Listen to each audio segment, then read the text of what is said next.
Good morning, Oklahoma, and welcome to Cow-Calf Corner. This week's topic is cow culling rates and its impact on our cow inventory. If we look at the United States beef production as a whole, it's about 70% of our nation's cow herd calve in the spring. What does that mean? Well, typically, we're going to wean those calves at some point in the fall.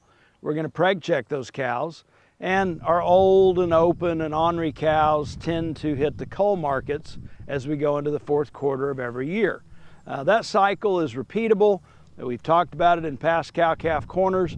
We know that historically our cyclical lows for cull-cow price are going to occur in the fourth quarter.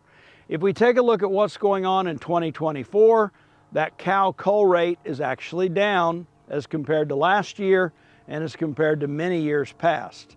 And so, because we're sending fewer cows to market as a percentage of our nation's cow herd, we're actually seeing higher prices this year than what we saw a year ago. In fact, we're at historical high cull cow prices, and we expect this to continue on into the winter months and the beginning of 2025.